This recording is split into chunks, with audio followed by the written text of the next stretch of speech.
Morning. Welcome to PFlax in the morning. Episode 2, ti10 edition.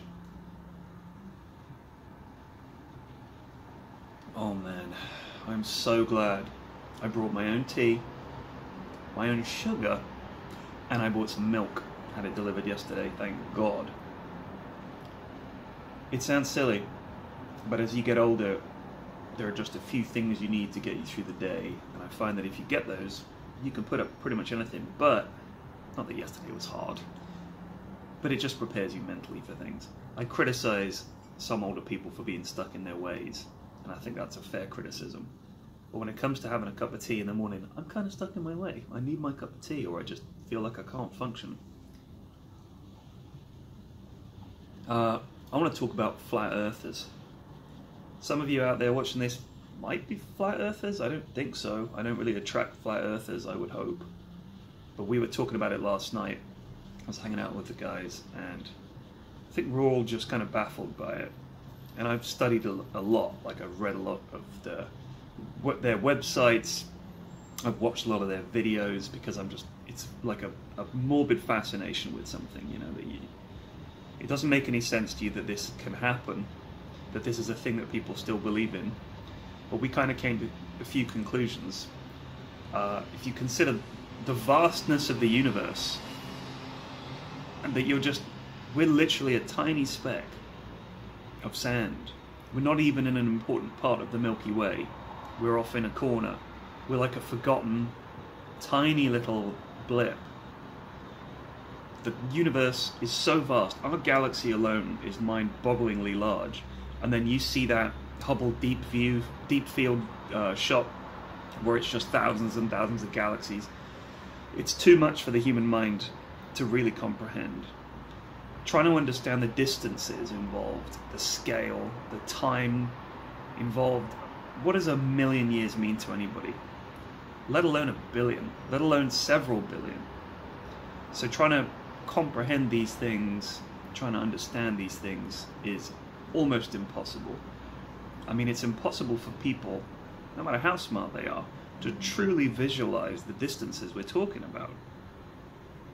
We can't cope with it because we tend to understand things in terms of what we can see and what we can understand relative to things that we've experienced.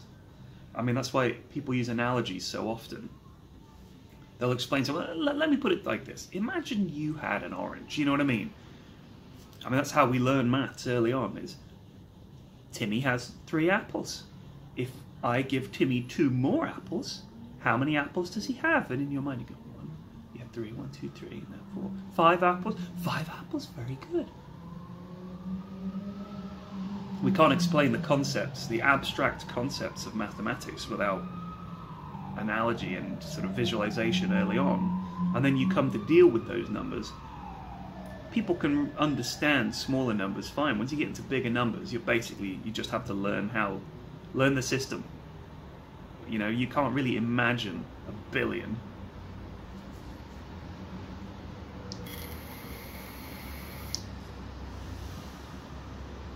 So, when you explain to people who look at the Earth and say, "What? Round? Mate, it's flat. Look outside. Look at that lake, it's flat, isn't it?" If you try to explain to people the vastness of the scale and the tininess of the curve relative to where they're standing, especially if you're at ground level, it's so vast, it's hard for people to really understand. I mean, I flew from London to Romania, and it took 3 hours and 20 minutes, and Europe is tiny relative to the rest of the world. It's a very small part of it. 3 hours and 20 minutes. And if I had been on the top of a very tall building in London, it's not like I could see Romania even with the most powerful telescope. But they've come up with the reasons for why perspective, you know, which is ludicrous. I remember I saw one of these videos where someone said, "Oh, it's not like the telescope manufacturers aren't in on it." Do you know what I mean? It's like, that's how deep the rabbit hole is willing to go, that even the people making telescopes are somehow in on it. So It's a combination of not being able to understand incredibly complex things like, you know, the fact that we are on a ball that is spinning around something that is itself spinning around something. You know, after a while your brain just gets exhausted and goes, ah. But rather than admit, oh, I don't know, people want to know, because there's also ego, fragility of ego, of not understanding something.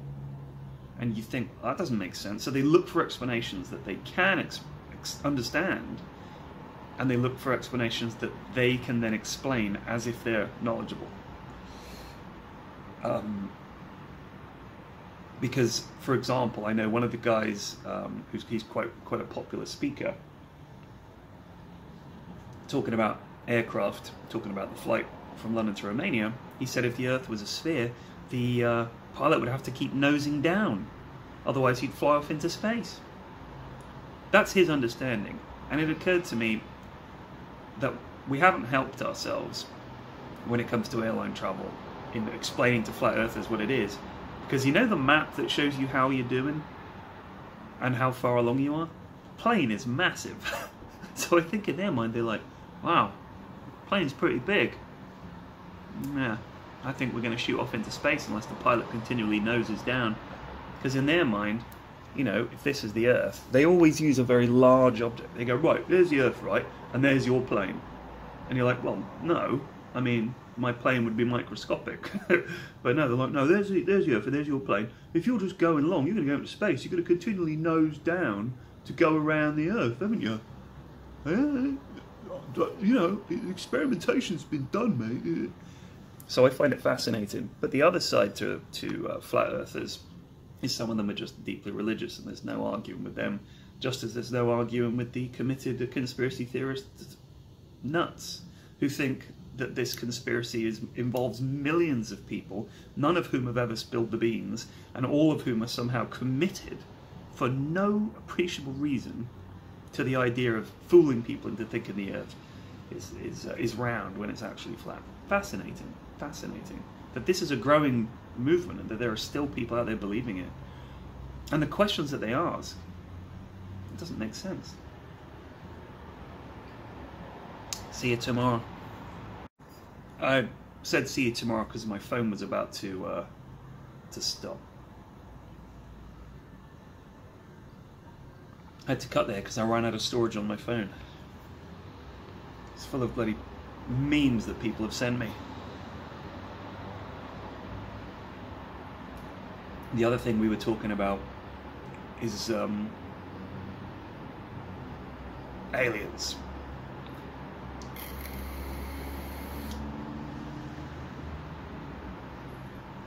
And one of the reasons I don't think we're ever going to be contacted by aliens, I think I read this, but it also just kind of occurred to me, if you think about, let's take the last billion years, all right, for our corner of the galaxy.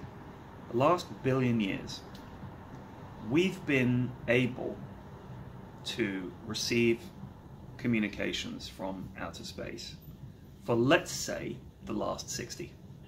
Like, realistically, the last 60 years we've actually had, I think SETI started in the 60s, maybe the 70s. Let's say the 60s. If I'm wrong, I don't care. Let's say 60, because it's a nice round number. So for 60 years we've been listening, and we've been putting out messages. 60 out of a billion. And that's just the last billion. We could go further and say the last 10 billion years. But let's just keep it simple. For the last billion years, 60 of those years we've been sending and receiving. In order to bump into communications from another civilization, they would have to still be using our systems of communication. They would have to, which would be unlikely, because out of that last billion, that tiny slice of it that is the last 60 years would have to overlap with another civilization's exact point where they're sending and receiving the same kind of radio wave-based signals. They would need to be looking in our direction at that point. They would need to be actively engaged in hunting for other civilizations or listening for their messages. It couldn't be their Middle Ages that we bump into them, and it probably couldn't be their hyper-advanced point where we bump into them, because at that point they've stopped caring about whatever there is to care about, you know, at the moment in regards to finding out where people are. They've cracked technology, they've gone to some other dimension, or they've become psychic entities or whatever. So we need to catch them at the bit where they're advanced enough to be able to detect us, to send and receive using our technology, but not so advanced that they don't give a shit anymore and have, you know, become hippies that live underground or whatever. That's a slender window of opportunity. And it also needs to be in our neighborhood. So they need to be local, on time. I mean, you're much more likely to find actual hot MILFs in your area than you are to find interesting aliens in your area. It's kind of depressing. In fact, it's very depressing. And I think when thinking about the flat Earth and people's fear of space, it's just this huge empty void that could wipe you out at any second. At any second, it just tosses a rock at you and it's just like, you're done.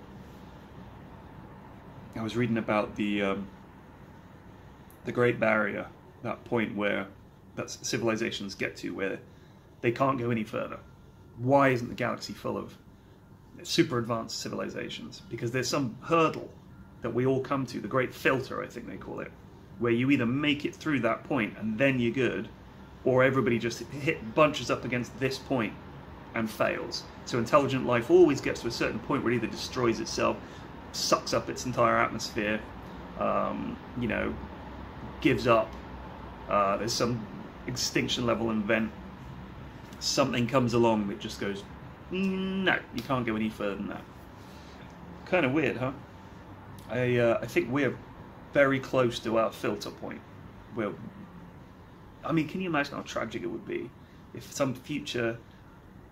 some future that we'll never see, some other race lands on Earth in a billion years' time, some other galaxy, some other, let's say not even another galaxy, because I think intergalactic travel is so ridiculous. Let's say some other star system in our galaxy, 100 light years away, they somehow figure out how to get around and they start picking out planets to investigate. They see ours, they see it's got water, it's got oxygen, you wouldn't believe it, this place is like heaven, let's go and have a look at it. And they turn up, it's kind of fucked up. Maybe it's just starting to recover, you know, it's just coming out of another ice age, it's starting to, some life is starting to sprout, and they just find all these buildings and stuff, and they're like, look at this, there's like evidence that there was a civilization here.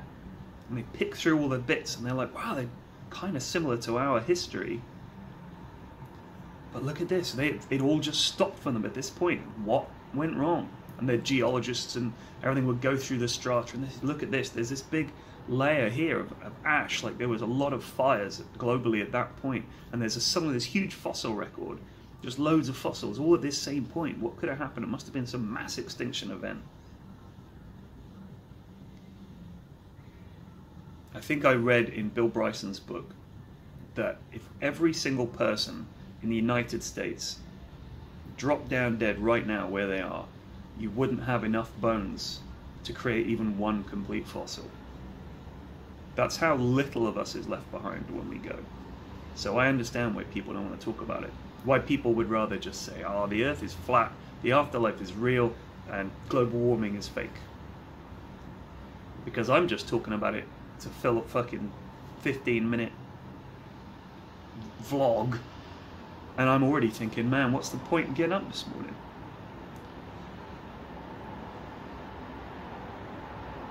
This was kind of a bummer episode, huh? Day 2 always is. Because I come to the realization that it's the 4th today? 5th. It's the 5th of October. I'm here for 2 weeks. And I'm playing Dota on a laptop.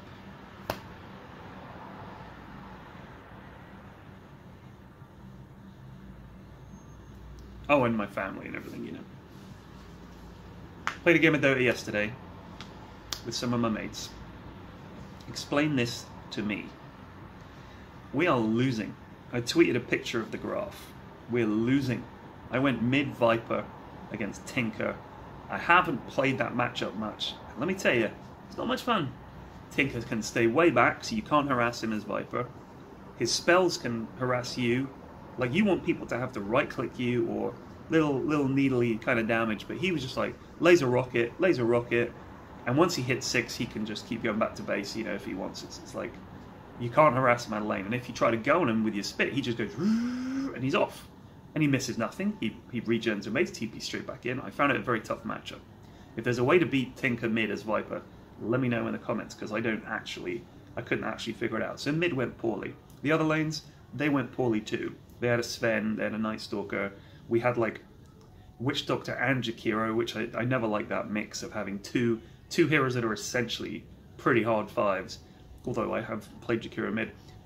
Pretty hard 5s, both, you know, one as a 5, one as a 4. It doesn't really, you've got no get up and go about your team. We're losing.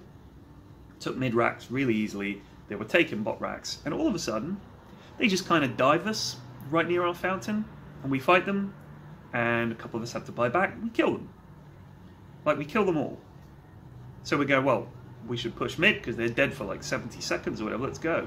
We start pushing mid, pushing quite quickly. We attack the mid racks, mass buybacks. Sven buys back, Tinker buys back, Night Stalker buys back.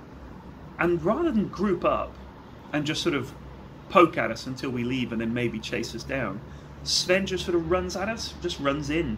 We kill him. He's dead, he's diebacked.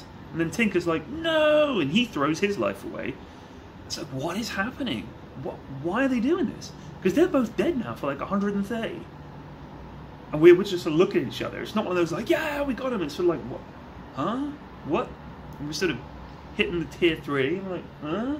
And then I'm plinking away at the tier 4s, and I'm expecting something's going to happen. Something's going to go wrong any minute. There's no way this is going to... Something, surely. And we end up taking the racks just in case to bring the creeps up with us. And we win. And if you look at the graph, it's literally like this, and then there's just a straight line. Because it was like, well, this game is over, you guys have lost, and then it's like, oh no, sorry, JK, you won. Those kind of comebacks are the most Dota things that happen. Because honestly, one tiny fuck up can cost you the game, but equally, one big collective fuck up can cost you the game. I feel like the risk, as Dota goes on, the tenuous nature of your win, the ice starts to get thinner and thinner and thinner underneath it. Because you can be on top of the entire game and make one bad decision and it's GG. Game over. That's it. There's no other game I've ever played that's quite like that. And I love it. So I cannot wait for the games to start. I think they start, what, in a couple of days, something like that? I've got my HDMI cable, I'm ready to watch them on my TV. I'm just going to throw myself into the dotes. I can't go out and enjoy Bucharest because I don't want to, you know, get the vid and fuck everything up. I'm just going to chill in my hotel room. I came here to do my job, and I can live with that, no problem. I'm hanging out in a hotel with my mates, watching Dota, perfect. I'm very, very much looking forward to that first set of games. That's when TI really gets rocking. I'll see you guys then. And I'll see you tomorrow. Thanks for watching.